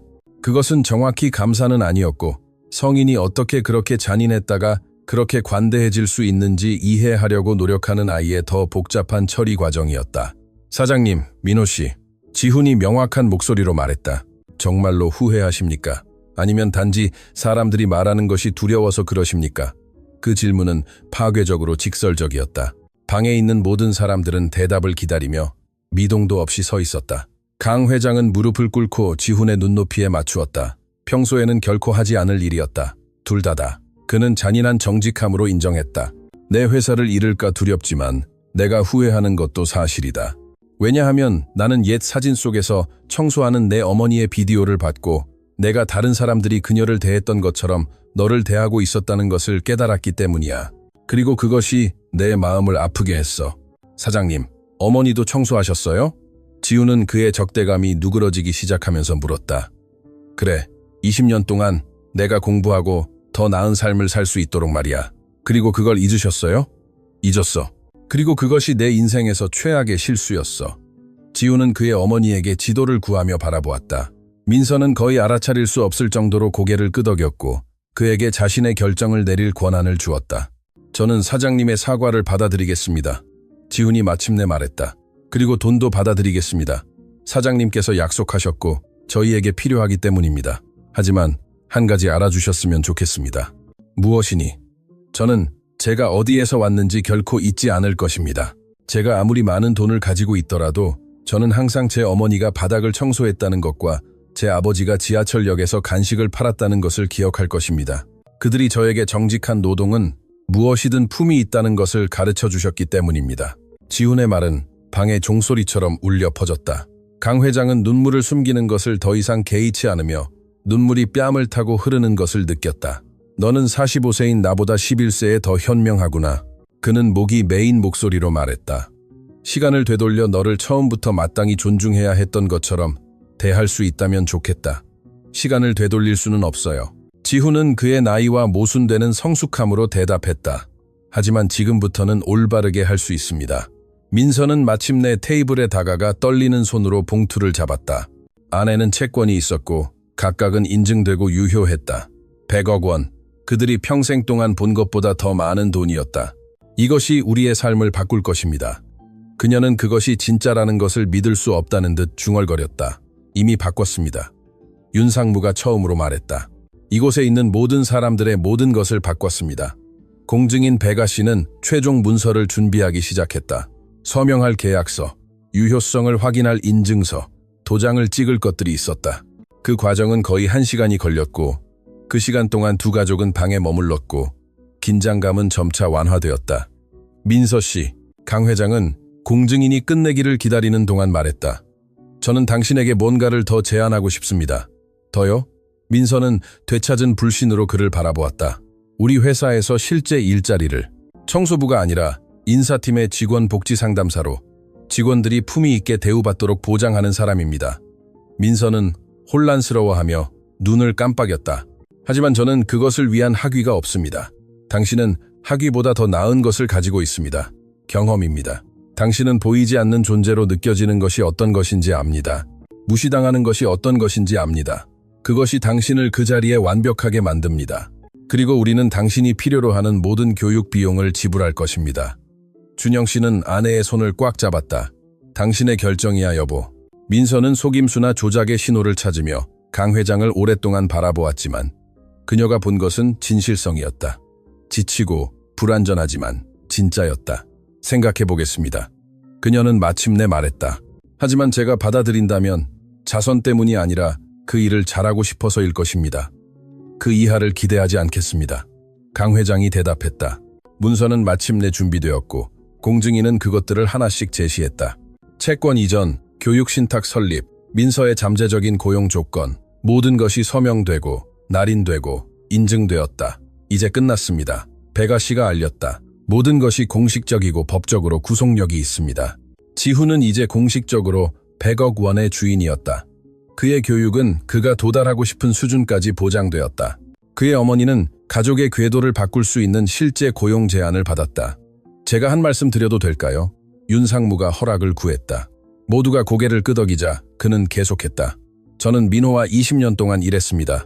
저는 그의 최악의 순간과 최고의 순간을 봤지만 이보다 더 중요한 교훈을 배우는 것은 본 적이 없습니다. 무슨 교훈이요? 지훈이 물었다. 진정한 성공은 돈으로 측정되는 것이 아니라 우리가 사람들을 어떻게 대하느냐에 따라 측정된다는 것입니다. 특히 자신을 방어할 수 없는 사람들을요. 강 회장은 목에 덩어리가 져서 말을 할 수 없었고 고개를 끄덕였다. 그들이 공증인 사무실을 나섰을 때 해가 지기 시작했고 하늘을 주황색과 분홍색으로 물들였다. 밖에는 소규모 기자 그룹이 여전히 기다리고 있었지만 백아 씨가 고용한 보안 요원들 덕분에 정중한 거리를 유지했다. 성명을 발표하실 건가요? 기자 중 한 명이 소리쳤다. 강 회장은 민서를 바라보았고 그녀는 고개를 끄덕였다. 지훈을 사이에 두고 그들은 함께 카메라 쪽으로 걸어갔다. 오늘 정의가 실현되었습니다. 강 회장은 마이크에 대고 말했다. 저는 지훈 군과 그의 가족에게 약속을 이행했습니다. 하지만 더 중요한 것은 제가 제 뿌리를 잊었고 제 도덕적 나침반을 잃었다는 것을 배웠습니다. 이 아이는 20년간의 비즈니스에서 배운 것보다 일주일 만에 저에게 더 많은 것을 가르쳐 주었습니다. 지훈 군, 기분이 어떻습니까? 한 리포터가 물었다. 지훈은 대답하기 전에 잠시 생각했다. 저는 그가 약속을 지켜서 기쁩니다. 그리고 저는 다른 성인들도 자신의 약속을 지키는 것을 배우기를 바랍니다. 카메라는 그 순간을 포착했다.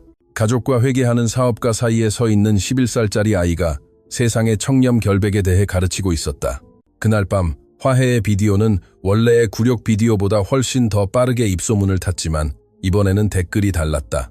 인류에 대한 믿음이 회복되었다. 이 아이가 우리나라의 미래다. 강민호가 사람이 변할 수 있다는 것을 증명했다. 민서 씨와 준영 씨는 훌륭한 아들을 키웠다.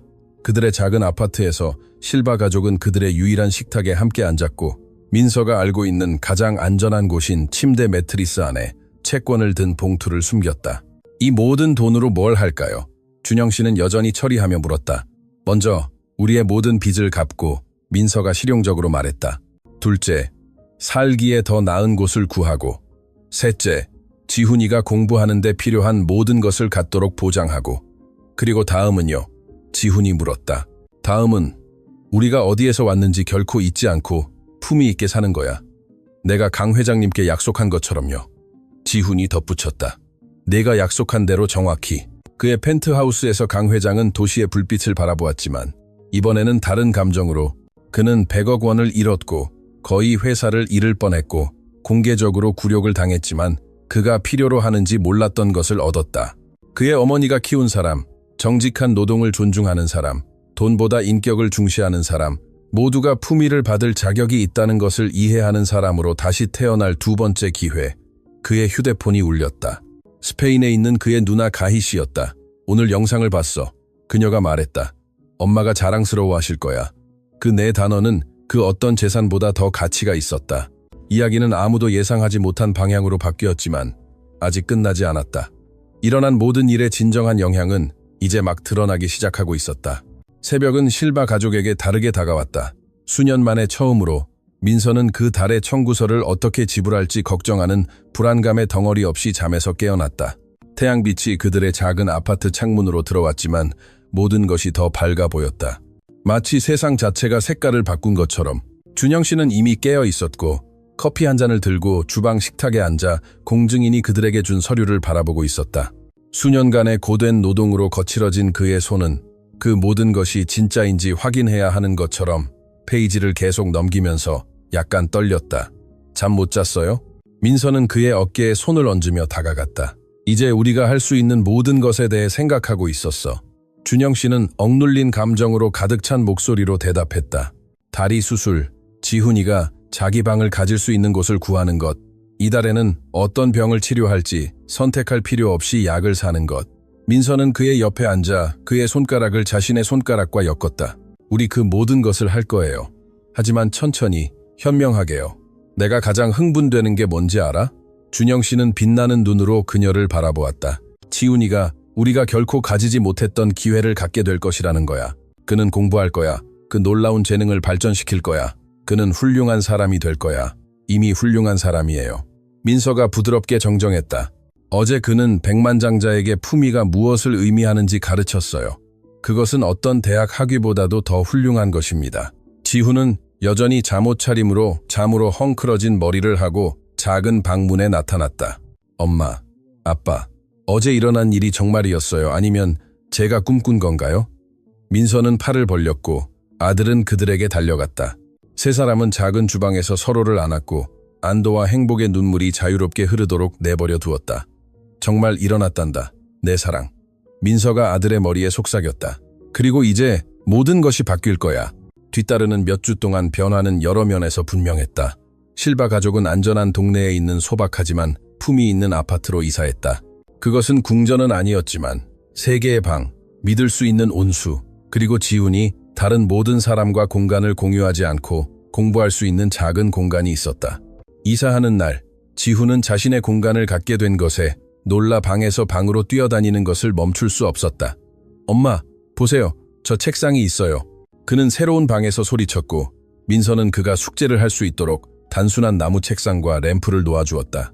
준영 씨는 사고 이후 필요했던 수술을 받았다. 수술은 성공적이었고 여전히 물리치료가 필요했지만 의사들은 그가 결국 지팡이 없이 걸을 것이라고 확신했다. 그가 민서와 지훈이 지켜보는 가운데 도움 없이 첫 발을 내디뎠을 때 세 사람 모두 기쁨의 눈물을 흘렸다. 민서는 강산그룹의 일자리를 수락했지만 명확한 조건을 설정한 후에였다. 특별 대우는 원하지 않습니다. 그녀는 첫 공식 회의에서 강 회장에게 말했다. 저는 진짜로 일하고 진짜로 배우고 직원들의 존경을 얻고 싶습니다. 그 이하를 기대하지 않겠습니다. 강 회장은 대답했고 이번에는 그의 미소가 진심이었다. 민서의 새로운 직장 첫날은 위협적이었다. 그녀는 돈의 일부로 샀던 전문적인 유니폼을 입고 2시간 일찍 도착했다. 단순하지만 품위 있는 정장, 편안하지만 격식을 갖춘 신발. 이 비서는 따뜻한 미소로 그녀를 맞이했다. 팀에 오신 것을 환영합니다, 민서 씨. 하지만 이제는 동료로서 청소 직원이 아니라 아직도 믿기 어려워요. 민서가 인정했다. 믿으세요. 그리고 준비하세요. 강 회장님은 당신이 중요한 프로젝트를 감독하기를 원하십니다. 그 프로젝트는 모든 기본 수준 직원을 위한 복지 프로그램의 창설이었다. 더 나은 근무 시간, 보조 의료 서비스, 교육 기회. 민서는 인사 전문가들과 함께 일하면서 반대편에 있었던 사람으로서의 귀중한 통찰력을 제공했다. 편부모를 위한 지원을 포함해야 합니다. 그녀는 회의에서 지훈이 아팠을 때 일하러 갈 것인지 아니면 그를 돌볼 것인지 선택해야 했던 때를 회상하며 제안했다. 훌륭한 지적입니다. 인사팀장이 메모했다. 또 어떤 점을 개선할 수 있다고 관찰하셨습니까? 민서가 놀랍게도 그녀의 목소리는 중요했다. 그녀의 아이디어는 자선 때문이 아니라 실제 장점이 있었기 때문에 경청되고 구현되고 가치 있게 여겨졌다. 지훈은 한국영재기술연구원의 영재학생 프로그램에서 시작했다. 첫날은 압도적이었다. 프로그램의 다른 아이들은 부유한 가정에서 왔고 부모는 대학 교수나 과학자였다. 지훈은 어머니가 사무실 청소를 돕는 동안 고급 수학을 배웠던 유일한 아이였다. 저는 여기에 속하지 않아요. 그날 밤 그는 좌절감에 눈물을 흘리며 민서에게 말했다. 다른 아이들은 제가 읽어본 적 없는 책, 제가 방문해 본 적 없는 장소에 대해 이야기해요. 민서는 그의 새로운 침대에 그와 함께 앉아 그의 머리를 쓰다듬었다. 지훈아, 석사 학위를 가진 임원들이 열 수 없었던 금고를 누가 열었지? 저요. 아이가 중얼거렸다. 그리고 그 오만한 성인들에게 겸손과 품위에 대해 누가 가르쳤지? 저요. 그렇다면 너는 거기에 속한단다. 너는 단지 다른 경험을 가지고 있을 뿐이지 열등한 경험이 아니야. 내 경험이 너를 특별하게 만드는 거야. 교육 신탁의 일환으로 이제 지훈의 교육을 공식적으로 감독하는 박 선생님은 그 메시지를 끊임없이 강화했다. 내 관점은 다르기 때문에 정확하게 가치가 있단다. 그는 그에게 말했다. 너는 다른 사람들이 책에서만 읽는 현실을 살아왔기 때문에 다른 사람들이 보지 못하는 문제를 보는 거야. 어려움은 파괴하거나 강화할 수 있습니다. 지훈이의 경우에는 그를 강화했습니다. 박 선생님은 숨겨진 자랑스러움을 가지고 대답했다. 점차적으로 지훈은 자신의 자리를 찾기 시작했다. 한 친구가 대수학의 어려움을 겪었을 때 지훈은 추상적인 공식이 아닌 실생활의 예를 사용하여 설명했다. 그들이 수업에서 사회 문제에 대해 논의했을 때 지훈은 빈곤을 경험한 사람만이 줄 수 있는 통찰력을 제공했다. 그와 함께 일하는 것은 정말 매력적입니다. 프로그램 디렉터는 평가 중에 박 선생님에게 말했다. 그는 뛰어난 수학적 지능을 가지고 있지만 또한 우리가 그의 나이의 아이들에게서 거의 볼 수 없는 정서적 지능도 가지고 있습니다. 그는 빨리 성장해야 했습니다. 박 선생님은 고개를 끄덕였다. 강 회장은 한편 자신의 변화에 직면했다. 언론 위기는 예상치 못한 실제 변화의 기회로 바뀌었다. 지훈에게 약속을 이행한 후 그는 새로운 눈으로 회사의 모든 관행을 검토하기 시작했다. 청소 직원들에게 얼마나 지불하고 있습니까? 그는 임원회의에서 물었고 그 질문에 모두가 놀랐다. 법정 최저임금이요. 인사팀장이 대답했다. 그리고 그것이 품위 있게 살기에 충분하다고 생각하십니까? 어색한 침묵이 방을 채웠다. 아무도 이전에 그것에 의문을 제기하지 않았다. 모든 기본 수준 직원의 급여를 검토하기를 원합니다. 강 회장이 명령했다. 청소, 보안, 유지 보수, 구내식당 모두, 그리고 한 사람이 3가지 직업을 가질 필요 없이 가족을 부양할 수 있는 수준으로 그들을 올리기를 원합니다. 사장님, 그것은 수십억 원이 들 것입니다. 재무이사가 항의했다. 그리고 우리는 어쨌든 그것을 할 것입니다. 다음 분기에 인상 예산을 책정하십시오. 평소 자리에 앉아 관찰하던 윤상무는 은밀하게 미소를 지었다. 그가 20년 전에 알았던 남자가 돌아오고 있었지만 배운 교훈으로 개선되었다. 강산그룹의 변화 소식은 빠르게 퍼졌다. 다른 회사들은 자신의 관행에 의문을 제기하기 시작했다. 일부는 진심으로 했고 다른 일부는 홍보 목적으로 했지만 그 효과는 같았다. 노동의 존엄성과 공정한 임금에 대한 국가적 대화가 다시 불붙었다. 강 회장은 비즈니스 리더십 컨퍼런스에서 연설하도록 초대되었다. 그는 긴장했지만 자신이 배운 것을 공유하기로 결심하고 수락했다. 20년 동안 저는 제국을 건설했습니다. 그는 수백 명의 사업가 앞에서 자신의 발표를 시작했다. 하지만 저는 제 인간성을 건설하는 것을 잊었습니다. 11살짜리 아이가 제 어머니가 수십 년 전에 저에게 가르쳐 주신 것을 상기시켜 주었습니다. 모든 사람은 자신의 직업이나 은행 계좌에 관계없이 존중받을 자격이 있다는 것을요. 청중은 절대적인 침묵 속에서 경청했다. 제가 지훈군을 굴욕시켰을 때 저는 그에게만 무례했던 것이 아닙니다. 저는 저보다 더 열심히 일하는 그의 어머니에게 무례했습니다. 저는 우리 회사를 운영하게 하는 모든 정직한 노동자들에게 무례했습니다. 그리고 저는 제가 어디에서 왔는지 잊어버리고 저 자신에게 무례했습니다. 그의 목소리는 약간 떨렸지만 그는 계속했다. 저는 이것을 제 이미지를 씻기 위해서가 아니라 우리 중 많은 사람들이 같은 교훈을 잊었다고 생각하기 때문에 공유합니다. 스프레드시트에서 숫자를 보는 것은 쉽지만 모든 숫자가 가족, 꿈, 품위를 가진 사람을 나타낸다는 것을 잊기 쉽습니다. 컨퍼런스 후 여러 사업가들이 다가왔다. 일부는 약점에 대해 그를 비판했고 다른 일부는 그들이 느끼기 시작한 것을 표현해 준 것에 대해 그에게 감사했다. 제 할아버지는 공장 노동자로 시작했습니다. 한 CEO가 그에게 고백했다. 저는 그의 희생 위에 이 회사를 건설했지만 어느 시점에서 그것을 잊었습니다. 당신의 이야기가 저에게 그 가치들과 다시 연결해야 한다는 것을 상기시켜 주었습니다. 어느 날 오후 이 비서가 심각한 표정으로 강 회장의 사무실 문을 두드렸다. 사장님, 회장님을 뵈러 온 사람이 있습니다. 약속은 없지만 만나보셔야 할 것 같습니다. 누구야? 지훈 실바군입니다. 강 회장은 즉시 일어섰다. 들여보내. 지훈은 이제 기술연구원의 유니폼을 입고 책으로 가득 찬 배낭을 메고 사무실에 들어섰다. 그는 그가 마지막으로 그곳에 있었을 때와는 달라 보였다. 더 자신감 있고 더 행복해 보였지만 여전히 그를 특징짓는 겸손함을 가지고 있었다. 강 회장님, 그는 정중하게 인사했다. 방해해서 죄송합니다. 전혀 방해되지 않아. 지훈아, 앉아라. 뭐 마실 거 줄까? 괜찮습니다. 그냥 이걸 전해드리러 왔어요. 아이는 배낭에서 조심스럽게 정리된 폴더를 꺼냈다. 안에는 회사 내 자원 분배에 대한 복잡한 수학적 분석인 학교 프로젝트가 있었다. 저는 회장님 회사에 대한 이 프로젝트를 했습니다. 지훈이 설명했다. 제 선생님께서 저에게 실제 조직을 분석해달라고 요청하셨고 저는 강산그룹을 생각했습니다. 강 회장은 분석의 깊이에 감명을 받아 프로젝트를 훑어보았다. 이것은 엄청나게 상세하네. 저는 효율성을 개선할 수 있는 몇 가지 영역을 발견했습니다. 지훈은 특히 직원 교육 예산 분배에 대한 특정 페이지를 가리켰다. 제가 배운 수학적 모델로 교육에 15% 더 투자하면 2년 안에 생산성을 25% 높일 수 있다고 계산했습니다. 강 회장은 예측을 읽었다. 매료되었다. 분석은 견고한 데이터와 흠잡을 데 없는 수학으로 뒷받침된 정교한 것이었다. 이것을 내가 가져도 될까? 그가 물었다. 우리 전략기획팀에게 보여주고 싶네. 그래서 가져왔습니다.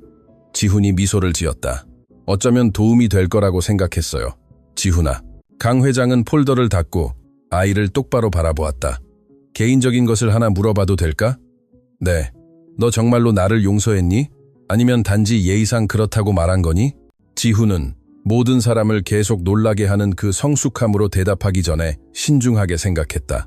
처음에는 제가 용서했는지 몰랐습니다. 혼란스럽고 상처받았어요. 하지만 엄마가 중요한 것을 말씀해 주셨어요. 뭐라고 말씀하셨니?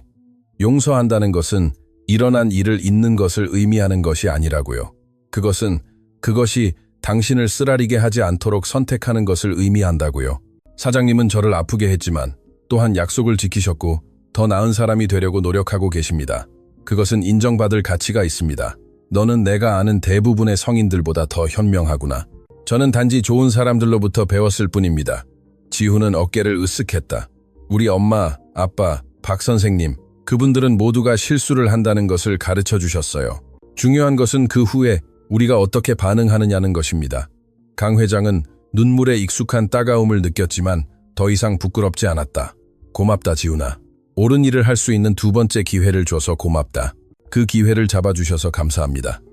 지훈이 떠났을 때 강 회장은 그의 책상 위에 프로젝트를 바라보았다. 11살짜리 아이가 수백만 원을 청구하는 컨설팅 회사와 맞먹는 분석을 해냈다.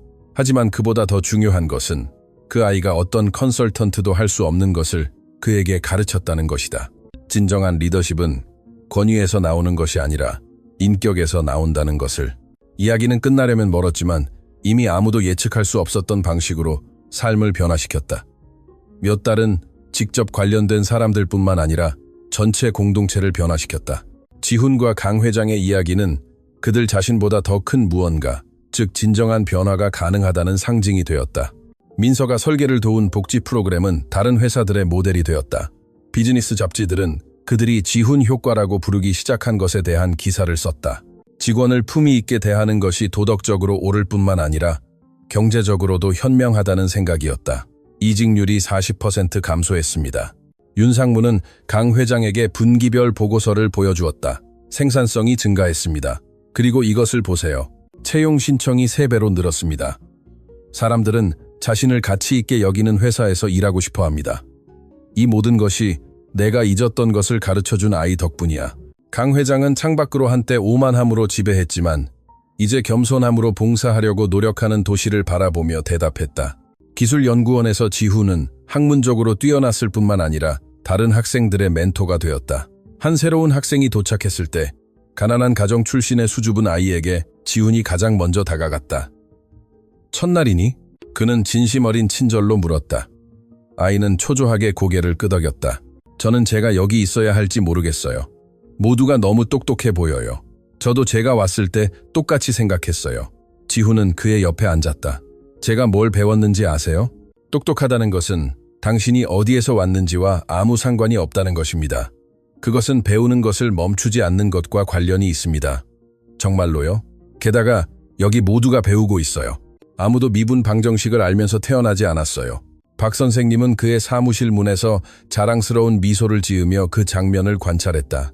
지훈은 그의 뛰어난 수학적 재능을 발전시켰을 뿐만 아니라 그를 특별하게 만드는 겸손과 공감 능력을 유지했다. 지훈이 학업 우수상을 받은 학교 행사에서 그는 몇 마디 말을 할 허락을 구했다. 학생, 학부모, 교사로 가득 찬 강당에서 11살짜리 아이는 마이크 앞에 섰다. 이 상은 저에게 중요합니다. 그의 목소리는 긴장에도 불구하고 단호하게 시작했다. 하지만 모두가 생각하는 이유 때문이 아닙니다. 강당은 침묵했다. 제가 똑똑하다는 것을 증명하기 때문에 중요한 것이 아닙니다. 그것은 당신이 어디에서 왔는지가 당신이 어디로 갈 수 있는지를 결정하지 않는다는 것을 증명하기 때문에 중요합니다. 지훈은 청중 속에서 부모님을 찾았다. 민서는 눈물을 흘리고 있었다. 준영 씨는 학교 행사에서 처음으로 지팡이 없이 서서 그녀의 손을 잡고 있었다. 얼마 전 제 어머니는 제가 먹을 수 있도록 바닥을 청소하셨습니다. 제 아버지는 약을 사기 위해 지하철역에서 간식을 파셨고 가족이 하는 일이기 때문에 저는 그분들을 도왔습니다. 서로를 지지하는 것이죠. 청중의 여러 부모들은 자신의 편견을 기억하며 어색한 표정으로 서로를 바라보았다. 누군가 저를 그것 때문에 굴욕시켰습니다. 지훈은 씁쓸함 없이 오직 순수한 정직함으로 계속했다. 제 옷이 꿰매져 있었고 제 손이 청소로 더러웠기 때문에 저는 작게 느껴졌지만 그 경험이 저에게 귀중한 것을 가르쳐 주었습니다. 무엇을 가르쳤니? 청중에서 한 아이가 프로토콜을 깨고 물었지만 모두가 알고 싶어 하는 것을 표현했다. 품위는 외부에서 오는 것이 아니라 내부에서 온다는 것을 가르쳤습니다. 제 어머니는 무릎을 꿇고 청소하실 때도 항상 품위를 가지셨습니다. 제 아버지는 사람들이 그를 보지 않고 지나갈 때도 항상 품위를 가지셨습니다. 그리고 다른 사람들이 그것을 볼 수 없을 때도 저는 항상 가치를 가졌습니다. 강당은 박수갈채로 폭발했다. 그것은 학교 행사의 예의 바른 박수가 아니라 모두에게 공감하는 진실의 인정을 담은 더 깊은 박수였다. 지훈이 무대에서 내려왔을 때 그는 연구소장에게 가로막혔다. 그것은 제가 30년 교육 경력 동안 들은 가장 충격적인 연설이었습니다. 그녀는 눈을 빛내며 그에게 말했다. 이 메시지가 자신이 충분하지 않다고 생각하는 다른 아이들에게 전달되도록 약속하시면 저희 공식 채널에서 공유할 수 있습니다. 지훈이 대답했다. 약속하겠습니다. 지훈의 연설 비디오는 다시 한번 입소문을 탔고 이번에는 첫 번째와는 완전히 다른 이유 때문이었다. 댓글은 압도적으로 긍정적이었다. 이 아이는 11살인데 대부분의 성인보다 더 많은 지혜를 가지고 있다. 그의 엄마와 아빠는 뛰어난 인간을 키웠다. 그가 품위에 대해 이야기했을 때 눈물을 흘렸다. 내 어머니도 청소하셨다. 세상은 이런 이야기가 더 필요하다. 강 회장은 그의 사무실에서 비디오를 보았고 지훈을 만난 이후 수없이 그랬듯이 울었다. 하지만 이 눈물은 수치심이나 후회가 아니라 그렇게 특별한 사람에게서 배울 기회를 얻은 것에 대한 깊은 감사였다. 이 비서는 그의 사무실에 들어왔고 그가 눈을 닦는 것을 발견했다. 지훈 군의 비디오를 보셨나요? 봤다. 그 아이는 비범해. 맞습니다. 그리고 부분적으로는 회장님께서 그에게 빛날 기회를 주셨기 때문에 비범한 것입니다. 아니, 강 회장은 그녀를 정정했다. 나는 그 기회를 거의 파괴할 뻔했어. 그의 어머니, 그의 아버지, 박 선생님, 그리고 무엇보다도 그의 인격이 그를 빛나게 한 거야. 나는 그 과정에서 무언가를 배우는 행운을 가졌을 뿐이야. 하지만 배우고 변화하셨습니다. 그것도 중요합니다. 강 회장은 잠시 생각했다. 이 비서, 내가 뭔가를 더 하고 싶어. 무엇을요? 지훈이와 같은 아이들을 위한 재단을 만들고 싶네. 뛰어난 재능을 가졌지만 자원이 없는 아이들. 나는 다른 누구도 자신의 기회를 얻기 위해 오만한 사업가가 잔인한 내기를 할 때까지 기다릴 필요가 없기를 바라네. 이 비서는 활짝 미소를 지었다. 정말 놀라운 일일 것입니다. 뭐라고 부르실 건가요? 존엄재단. 그것이 내가 배운 것이기 때문이지. 모두가 품위 있게 자신의 잠재력을 개발할 기회를 받을 자격이 있다는 것을. 어느 특별한 오후, 강 회장은 실바 가족을 자신의 사무실로 초대하여 회의를 가졌지만 그들이 도착했을 때 그들은 회의실이 사람들로 가득 찬 것을 발견했다.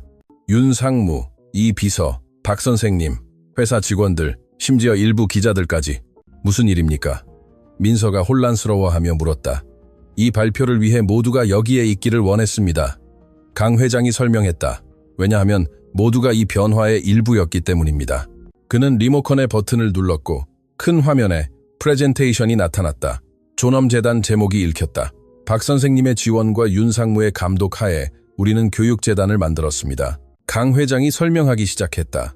그 임무는 비범한 재능을 가졌지만 경제적 자원이 없는 아이들을 식별하고 지원하는 것입니다. 그리고 프레젠테이션은 완전한 계획을 보여주었다.